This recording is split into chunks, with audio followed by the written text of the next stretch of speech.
Deu para entender aí, gente? Dois exemplos de pecados, tá? Tudo falando a mesma coisa. De que pecado está relacionado com os teus desejos. O evangélico foi pior, né? Está relacionado com os teus desejos. Tenho o desejo de ouvir música mundana. Ah, pecado. Por que pecado? A primeira coisa que você pergunta para quem define algo. Quem definiu o que é pecado e o que não é? Começa por aí. Toda vez que você vai debater, principalmente com um ateu, fulano, o que tu está fazendo é um pecado, tá? Mas a tua definição de pecado vem da onde? Olha por onde vai. Aí você vai dizer, minha definição de pecado vem da Bíblia. Beleza. 1-0 para ti, será? Aí a segunda pergunta. Quem foi que fez esse livro que você tem como base? Os judeus. Tá. E o livro dos judeus, quem fez o livro dos judeus? Você nunca vai poder falar que foi Deus. Nunca, gente. Porque é ilógico você falar para alguém que Deus escreveu a Bíblia. Porque o cara vai dizer, não. Como assim? Quem escreve é o homem, gente. Quem escreve é o homem. Não tem essa de Deus descer e escrever. Não existe isso. Quem escreveu foi homens. Baseado naquilo que ele acredita. Porque se você for lá nos primórdios, gente, da onde saiu o conceito de certo e errado? Quanto mais para trás você for, pior fica. Da onde saiu o conceito de certo e errado? Nós cristãos vamos dizer Bíblia. Aí você vai numa tribo lá no meio do mato, lá na África, onde não tem contato com o ser humano, não tem Bíblia nenhuma. Você vai chegar lá, o que existe naquela tribo? Leis. Aí você vai falar, peraí, não tem Bíblia aqui. Da onde o cara tirou leis? Da onde os sumerianos tiraram as leis do que quem mata por faca morre por faca? Peraí, de onde eles tiraram isso? Né? Aí você vai entender que alguém teve um princípio, um ser humano que começou todas as coisas e disse assim, cara, isso aqui é errado, isso aqui é certo. Dentro de um princípio que estava dentro deles. Aí sim, existe uma sementezinha de Deus ali dentro que faz você definir o que é certo e o que é errado. Agora tem um problema. Nem tudo que é errado para você pode ser errado para mim. Por isso que a definição de pecado ela é muito complexa, gente. Porque se você tem a Bíblia como base para pecado, você vai ver que os judeus tinham crenças de pecados, coisas absurdas. Cortar cabelo. Acender fogo no sábado. Gente, como é que pode uma coisa dessa? Aí você diz, não, que isso? Isso aí não é pecado. Mas peraí, você pega só o que é pecado e o que é bom para você e o que não é você joga fora?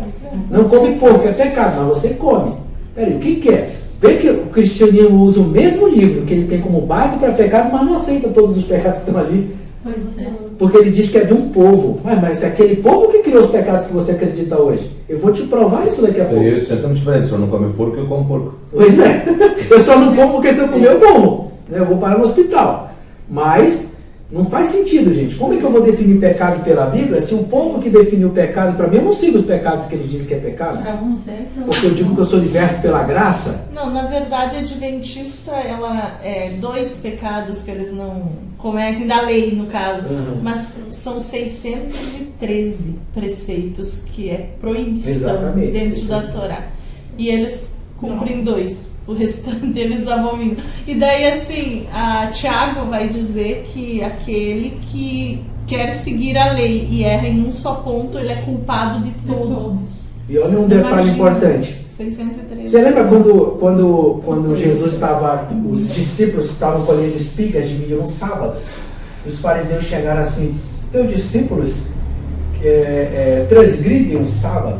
E eles estavam longe. Aí Jesus olhou para eles assim, tá, se o teu animal cair num buraco no dia de sábado, você vai deixar um animal morrer porque é sábado? Ou seja, gente, definição de certo e errado dentro da religião cristã vem da onde? Da Bíblia. Da Bíblia, o conceito de pecado vem da onde? Do judaísmo. Do judaísmo.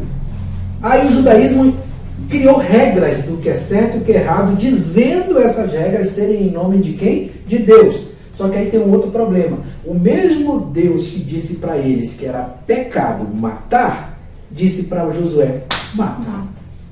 Aí os cristãos dizem assim, não, peraí, Bruno. Uma coisa é eu matar deliberadamente, outra coisa é Deus falar para eu matar. Então não critique os muçulmanos quando corta a cabeça dos cristãos lá no... Porque o que eles vão dizer para você? Allah me mandou matar. Aí você vai dizer, meu Deus do céu, mano de Satanás. Não. É a mesma coisa, só mudou o nome. Que é Só Allah. detalhe, Allah é o nosso. Allah é Deus em árabe. Ismael contra Israel é o mesmo Deus, só que um é chamado de Allah e o outro de Yahvé. Exatamente. Aí Josué pega, mata a mulher grávida, mata a criança de 5 anos. Oh, glória a Deus. Aí o muçulmano vai lá, corta a cabeça do cristão porque chama ele de idólatra. Não, meu Deus do céu, eu sou Satanás. Não tem sentido. Você vê como a gente cai numa coisa de que, peraí, qual é a minha definição de pecado? Até onde eu posso chegar a ser pecado? Nós vamos descobrir isso tudo na Bíblia, tá, gente? Vocês vão ver aqui uma coisa assim muito interessante, que depois que eu descobri isso aqui, sabe, me libertou de uma maneira assim tremenda. Bruno, te libertou para você fazer todos os maus que você quer fazer? Gente, o que nós aprendemos nas outras aulas aqui? Aonde está o mal? Está fora ou está dentro? Dentro de nós. Está dentro? Quem que tem que dominar esse mal? É o pastor ou é você? É o Espírito Santo ou é você? A gente diz assim, ai Deus, abate o mal que há em mim. Deus vai falar assim, filho, olha o que eu disse para Caim, esse mal bate a tua porta. Cabe a mim dominar? Não, cabe a ti. O problema é teu. O mal está vindo na tua mente, o problema é seu. Cabe a você dominar. Você que tem que criar as estratégias para alimentar. O que será mais alimentado é o que vai fazer. Eu quero matar aquele cara ali. Cara, se você continuar alimentando isso, você vai matar ele. Agora, se você parar e dizer, não, peraí, eu vou ser preso, minha família, não, então não vou matar. Você decide. Não tem essa história.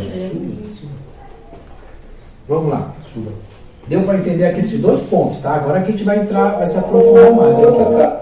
Ó. Olha a definição de pecado no cristianismo, gente. Olha o que é pecado. Na Bíblia, pecado significa o quê?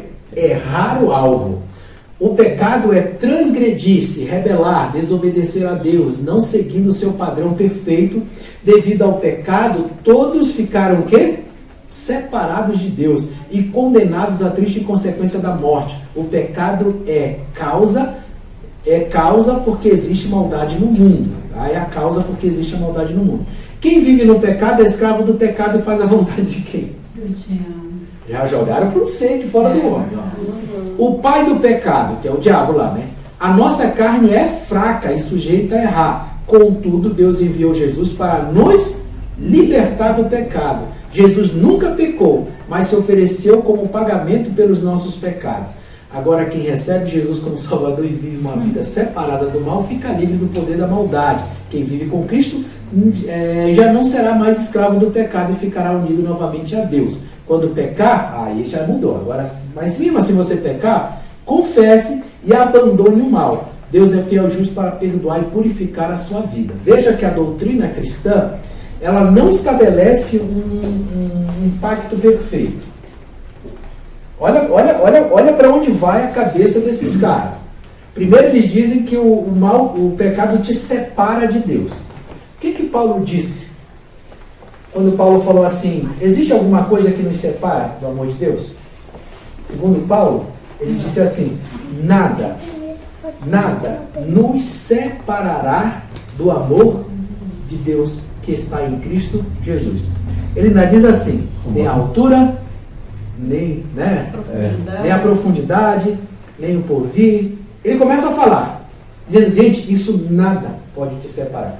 O próprio João, aquele cantor já canta isso dentro das igrejas, né? O pecado não consegue esconder a marca de Jesus que existe em você. Olha o mais grave. O que você fez ou deixou de fazer não mudou o início. Deus escolheu? Se Ele te escolheu, não há nada que você faça, certo ou errado, que vai mudar o início. As igrejas cantam isso dentro das... Mas não se tocam. Mas não se tocam nisso. Gente, ora, se me separa de Deus o pecado, existe alguém que não peca hoje? Então nós vivemos separados diariamente de Deus. Então não faz sentido. Outra coisa ali que é inconsistente. Contudo, Deus enviou Jesus para nos libertar do pecado. Se Jesus morreu para te libertar do pecado, por que você peca hoje? Então o sacrifício não foi perfeito. Se não foi perfeito, é o que Paulo diz, a gente crucifica Jesus todos os dias. Pois é, Não era o que os judeus faziam? Como diz, né, na igreja, que Jesus morreu por causa dos nossos pecados. De todos. Inclusive os que eu já vou fazer. Pois é. Consciente e objetivamente. Consciente, isso, é consciente e conscientemente. Mas se ele morreu pelos meus pecados, por que eu tenho que estar me preocupando? Pois é. Ele não já levou na cruz? Se ele levou na cruz, então foi perfeito. Se não foi perfeito, era o que os judeus faziam todos os anos. O que os judeus faziam? Tinham que matar um animal para oferecer em sacrifício para que eles pudessem ser purificados. Paulo disse assim, gente, vocês não podem crucificar Cristo todos os dias, porque ele já foi crucificado. O sacrifício na cruz já foi feito, simbolicamente já foi feito. Então, não tem mais o que você fazer. Né? Se ele pagou, já está pago. Não existe dívida que Jesus pagou e você vai pagar depois. Não, está pago. Agora, por que você erra e tem que estar pedindo perdão? Porque sem isso, gente, sem isso, as igrejas ou qualquer sistema religioso não consegue te manipular para te prender ali. Você sempre vai ser um escravo do pecado. Sempre, sempre. E isso é que faz eles ganharem força. Sim. Porque sempre você vai se olhar e dizer assim, cara, eu já vi gente falando assim, eu sou a bosta seca do cavalo. Como é que diz? Tem que falar com... Sou velho do velho. Eu sou velho do velho. Aí Deus olha para você e diz assim, tu és meu filho amado, tu é meu filho, eu te amo, tu é meu amigo. Cara, não, eu sou a bosta do cavalo. Mas peraí, por que, cara? Não sou nada, não sou isso. O pior fica mais grave quando a pessoa chega na época da Páscoa e diz assim, era eu cantando aquela cruz. Eu digo, não, filho, não era você não. E se você sobe, primeiro, se é eu que estou naquela cruz, eu tinha dado uns 5 sopapos na cara daquele soldado, tinha corrido para ele me pegar. Se não me pegar, jogar umas pedras nele, eu não subia, morria, mas não subia. E se você não subisse, o sacrifício não estava feito. Né? Aí tem gente que, nossa, é um poço de humildade. A cruz era para mim. Não, nossa, não era para ti não, filho. Porque se fosse você, quem subiria aquela cruz ali? Na primeira vez que chegasse lá, quando estivesse orando, que os discípulos corriam, disse, me espera que eu corro com vocês junto. Eu lá vou ficar para dizer, sou eu. Né? Tanto que os discípulos, ó, caparam o gato, eu vou morrer, sou besta. Jesus se entregou, né? Foi morrer por isso. Então era para ele, sim, tinha que ser ele, não para nos libertar do pecado em si, esse que a gente faz todos os dias, mas para nos libertar de outra coisa, tá? Que você vai descobrir daqui a pouco do porquê. Misericórdia. Você vai ver que o negócio é mais grave. Meu Olha só. Deus!